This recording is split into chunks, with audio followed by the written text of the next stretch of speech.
أعوذ بالله السميع العليم من الشيطان الرجيم. بسم الله الرحمن الرحيم.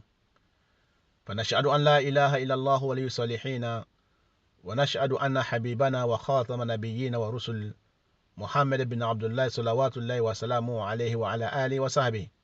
وسلم تسليما كثيرا، والحمد لله رب العالمين. السلام عليكم ورحمة الله تعالى وبركاته. إخواني وأخواتي في الدين، نحييكم بتحية الإسلام، ألا وهي السلام الله عليكم ورحمة الله وبركاته. إننا معكم مع الأخبار مما جاء على أخينا عبد العزيز في سعيد حاج كوت ديفوار، في حارة أبو بوغار أو في ويان سيفيل. إنه كان أحد من دعاة لجماعة التبليغ، جماعة الدعوة والتبليغ، فقد قتلوه في زمن رئاسة رئيس بابو لوران، وقبل ذلك طلب منهم أو يركع ركعتين قبل أن يقتلوه، وصلى ركعتين، وبعد ذلك قتلوه، وأصبح جسمانه منذ أيام ولم يفسد. وهكذا بعد ذلك سنأتي بباقية الأخبار مما جاء عن إخوة الذي شهد هذا حينما قتلوه، سنؤتيكم شهادته إن شاء الله تعالى، والله أعلم. wani bani sirama cɛmana musoman wa mi ala tanu mala ko ɲuman lɔ mala barika la. An bɛ tanga ɲini ala fɛ ka bɔ sitan tɔrɔ ma min kɛla kula bɔni fɛn ye. An bɛ sariya ko tigi tɛ ala kelen pe a ka masaya kɔnɔ. An bɛ sariya ko ala kira muhamɛdi ye, ala ka tilali laban ye ani a ka nabiɲuman laban. Wani bani sirama cɛmana musoman, nin ye kibaruya ye ka bɔ ayiwa abudama cɛ ana ka karamɔgɔden ana ka alimami Sheikh Bakari Sala Kone. Ayiwa nin ye kibaruya sɔrɔ ayiwa Abdulaziz ka saya ko la. Ayiwa mɔgɔ gbɛrɛ ka kibaruya gbɛrɛjan ma, ayiwa min ni an ta ni kuma kɛ kelen ye, sabu an kun ka kibaruya mɛn cogo min na an k'a lase o ɲɛ de ma. Mais alhamdulilayi rabbil alamin, an ye kibaruya gbɛrɛ sɔrɔ tuguni min ye témoin oculaire ye, ayiwa ko o tigilamɔgɔ ka a ye tuma min na banni kɛla. A dɔn ko Abdulaziz ko a su kɔni jenina, ko a su jenina, ayiwa mais a su ma toli i n'a fɔ an ka fɔ cogo min na a su ma toli, mais ko a su kɔni jenina. Wallahu a'lam. Ayiwa kibaruya min na an fɛ an ka min fɔ aw ɲɛna ani an ka kibaruya kura min sɔrɔ, ayiwa an bɛna o kibaruya ni bila tuguni YouTube kan, mɔgɔw b'a lamɛn. Wallahu a'lam tuguni, ala de k'a ɲɛlɔ, k'an bɛn an sen ma ala m'o kɛla, k'an kɛ sabatigi ala m'o kɛla. Min ka sariya lɔ an na k'a fɔ ko ayiwa ko muso dɔ ka Abdulaziz bantɔ ye tuma min na o tun b'a fagala, ko muso nin ka bayani, a taara alibayani la min ye radio so ye ka taga a kuma tɔgɔ témoignage kɛ. Inshallah ta'ala an bɛna o kibaruya bila a b'a lamɛn. Wallahu a'lam. وعليكم السلام ورحمة الله وبركاته. يا أخي Karim Mohamed, j'espère que tu vas très bien. Voilà, j'étais disant que par rapport au frère qui a fait la biographie, sinon le commentaire sur le frère Cheikh Abdelaziz Rahimaoula, vraiment je lui dis Barakallah Fik. Allah il devait ça dans la balance des bonnes actions, Inch'Allah. Qu'Allah vraiment il fasse de cela une cause de guider, Inch'Allah. Il y a une dame qui a assisté à la scène. Elle-même, elle a fait. Elle est allée jusqu'à la radio Al-Bayan, aller rendre ce témoignage-là. Comme quoi, elle a assisté à la scène du début jusqu'à la fin. Elle a dit comme ça que lorsque elle voyait le frère venir, elle était du haut de l'étage. Donc, elle a dit comme ça, elle a fait signe de sa main. Mais le frère, bon, il ne l'a pas vu. On va dire que c'est le destin. Donc, lorsqu'il est arrivé,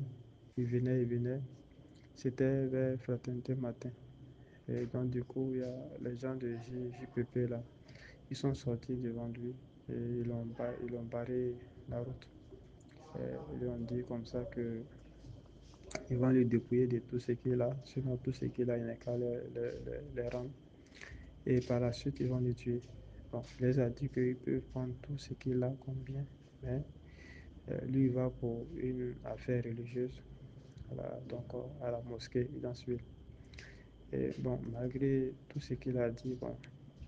ils disent qu'ils vont le tuer. Donc, il les a dit comme ça, de le laisser, lui va faire 2 rakats. Il va faire 2 rakats. Et après, on lui a dit, bon, il n'y a pas de souci qu'il fasse ces 2 rakats, mais après quoi, ils vont le tuer. Et quand il a fait les 2 rakats après la salam, ils lui ont mis une balle au niveau de la poitrine. Et donc, il est tombé. Elle dit comme ça, lorsqu'il est tombé, il a levé le doigt en direction des cieux. Et comme elle ne comprenait pas ce qu'il disait, voilà, il a prononcé des paroles lorsqu'il était en train de rendre l'âme. Et donc, le corps est resté là comme ça, couché, plus d'une semaine. Et le corps ne se décomposait pas. Voilà, parce que lui, il avait dans son sac, puisqu'il était avec son sac. C'est-à-dire après, justement, c'était question de sortir, aller en Tachkil. Et donc, il avait près de 200 000 francs. Il avait une somme de 200 000 francs sur lui. Et donc, ils ont pris toute cette somme-là. Et vraiment, ils ont tout pris. Voilà. Donc, elle-même, elle dit que c'est sauf ses chaussures qu'ils n'ont pas pris. Donc, elle a couru venir prendre ses chaussures en titre de c'est-à-dire comme souvenir, quoi. Voilà, elle est venue prendre ses chaussures et elle a gardé comme souvenir. Et donc, lorsque son corps est resté là, plus de 2 semaines, ça ne pourrissait pas. Eux-mêmes, ils ont commencé à avoir peur. Ils disent, mais ça, c'est quel corps qui ne se décompose pas? C'est quoi ça? Et donc, qu'est-ce qu'ils ont fait? Ils sont allés chercher vraiment du pneu tout et tout pour pouvoir le brûler. Et donc, c'est chose faite, c'est ce qu'ils ont fait. Voilà, ils ont brûlé le corps. Voilà, donc c'est elle qui assiste à la scène et c'est ce qu'elle a dit. Et parce que son corps, en réalité, on n'a pas retrouvé son corps. Voilà, son corps n'a pas été retrouvé, ça a été brûlé effectivement. On n'a pas retrouvé son corps. Donc c'est comme ça vraiment l'histoire s'est passée. Voilà, son corps effectivement a brûlé. Voilà, son corps a brûlé parce que si son corps n'avait pas brûlé, on allait récupérer le corps et aller faire l'enterrement, Inch'Allah. Son corps a brûlé. Ça, c'est ce qu'Allah il a voulu. C'est ce que Allah il a voulu du frère. Donc, il est mort martyr, Inch'Allah. Assalamu alaikum wa rahmatullah.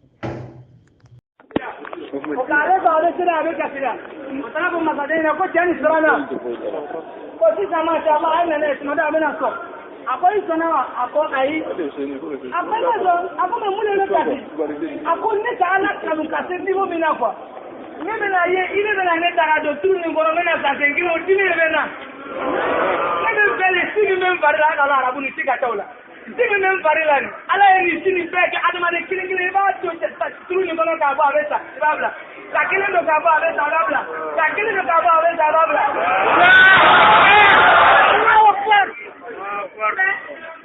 ala ina auna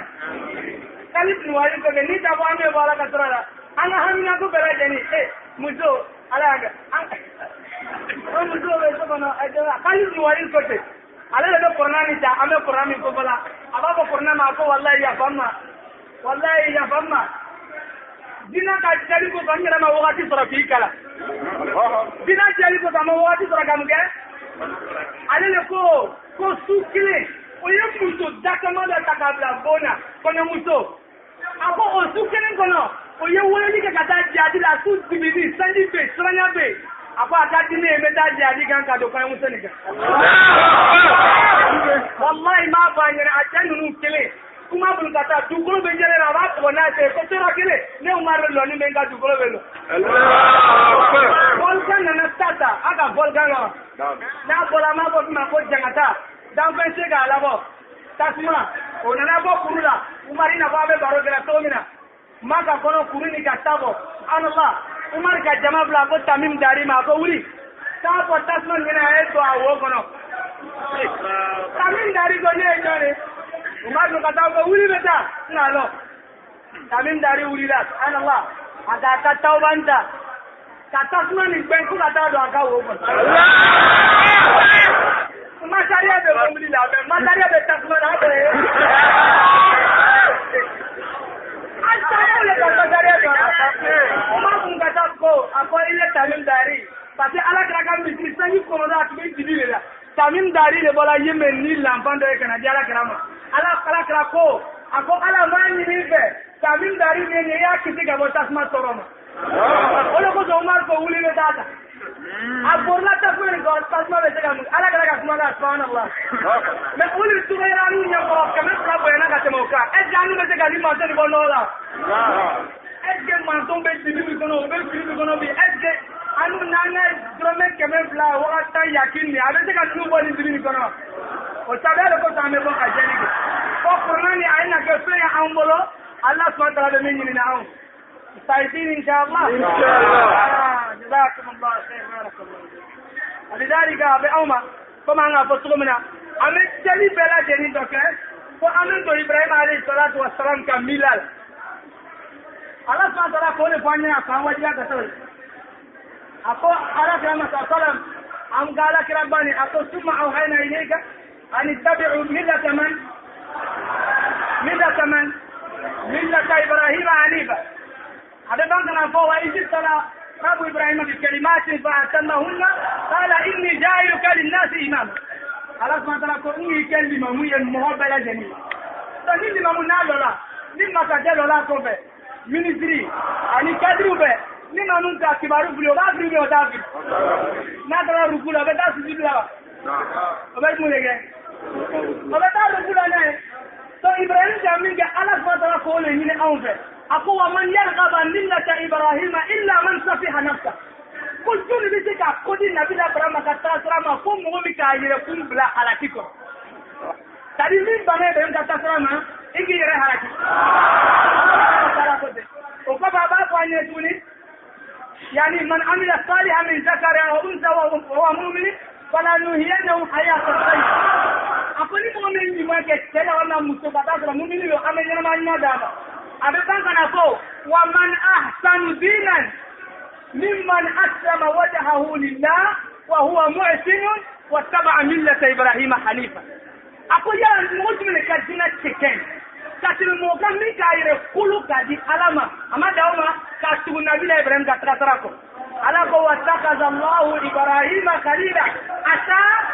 alako alaka Ibrahim kemuye ateri donc mado Allah subhanahu wa ta'ala tigla mo kana ka ateri ko sabu ko jali ko Ibn Mas'ud kana ka ayani famu asila rabbuna ako inna mu'az kana ummatan qanitan lillahi hanifa ولم يكن من المشركين أكون معاذ كلام من تندله على كأشكنا تبي سأقول لك من أقول في إبراهيم له معاذ كلا تأقول لك من في بلاد جبا كاني تغني لوا أقول لك كذا أمة كرفوني كاني كرفوني أقول لك من إبراهيم كان أمة أي معلم الناس خيرا أقول إبراهيم تكلا أبن مبوك كلا هرلا قولوا كذا كان أمة ثانيا يعني المطيع يطيع الله سبحانه وتعالى في المضر والخير أكلا لا بطل كلا لجليان النغيا بلا جنين إبراهيم كان تغسرا كان ورم لا لبالا أفضل يكين إبراهيم عليه الصلاة والسلام دنيا من تبالا تداري ni بليانا نادو على ذلك فاين كترومنا بليانا نادو أنا نغالي منياتي على كان يمالا نغالي منياتي apa man yɛrɛ wakali ala subhanahu wa ta'ala an bɛ sa kɔnɔ an tɛ bɔ a kɔnɔ o de ye Ibrahim ka limaniya ye yala an labɛnna o la o ka Ibrahim ye ko b'a bi tasuma kɔnɔ a ka yɛrɛ wakali a ka yɛrɛ ɲɛti ka taa jɔn de fɛ ka taa jɔn fɛ olu la ala o de y'a min ta nin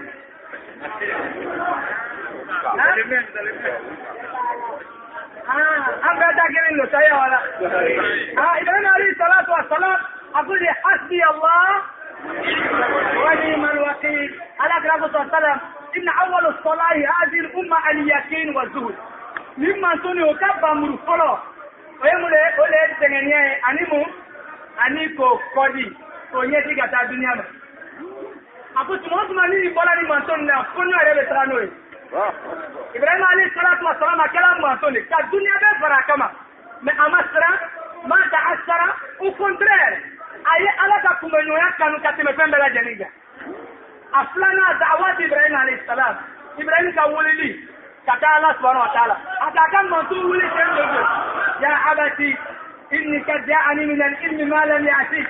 ya an den fasɛ k'a fasɛ wuli a ma fasɛ to yen k'a ka mɔgɔw wuli a m'o to yen ka jijali bɛɛ lajɛlen kɛ a ka mɔgɔw kan mun kɛra a sabanan tadhiyatu Ibrahim a ka yɛrɛ furakɛ min kɛ a den na a muso la a ka nafolo la subhanallah a naaninan ikramu Ibrahim a ka lona bisimila Ibrahim alayhi salatu wa salam hali ni lona tɛmɛtɔ n'i bɛ tɛmɛna n'i jiginna fɛ a bɛ taa misi dɔ faga k'a kɛ ikramu ye ko ala sɔnna ko mankutɔnya kɔnɔ hal ataka hadithu dayfi Ibrahim ko yala ɛ tɛ Ibrahim ka lona ninnu o ka kisa o fɔra ye ne ma tadhiyat bɛ lona bisimila subhanallah ala ka Madina sabaw Maka o ka misiri kɔnɔ a tun bɛ ten a loruna o ka hinɛ a ka calabaka fana bɛna mɛlɛkɛw tɛmɛna ko dɔ taa Lutu ka mɔgɔw halaki Ibrahim ko mɛ bɔ a ka kasi daminɛ ala fana ko falamma zahaba an Ibrahim ra'u yujadiluna fi qawmi Lut Ibrahim bɛ kufali kɛ ni mɛlɛkɛw ye ko kana taa halakili kɛ o tɛ hinɛ dan de mɛlɛkɛ de tun bɛ jara k'olu la ko a ye sabali a y'o to yen o ka mun de kɛ a ye furusa dɔ t'o ma mɔdɔ bɛna lu a kumana ka kuma fɔ Jibril ko a ma ko he ya Ibrahim kad jaa amru rabbika inna al-adab ghayra mardud a ko ni faisal le ka bɔ ala yɔrɔ Ibrahim bɛna halaki Ibrahim ka kasi daminɛ ala ko inna Ibrahim la halim awwahun munib ile b'a dusukun na makari b'a la ali ka taa danfɛn bɛɛ lajɛlen y'a faamu alors na amule ole Ibrahim alayhi salatu wa salam ele taa sɔrɔ a ka misiri ka joli n'a ka ta'amiri ye Allah subhanahu wa ta'ala Ibrahim ye misiri jɔ a ye mun kɛ a banna ka na ta'amiru kɛ ka misiri la ɲɛnamaya Allah subhanahu wa ta'ala b'a fɔ an ye wa tahhir baytiya lis-sa'ifina wal-'akifina war-ruk'i sujud donc a fana b'u sira la ala ka sallam ka waati la o ye misiri jɔ o banna tuguni ka ta'amiri kɛ misiri a ka misiri sani waati bɛɛ ele taa sɔrɔ lɔnnaw de tun bɛ jigin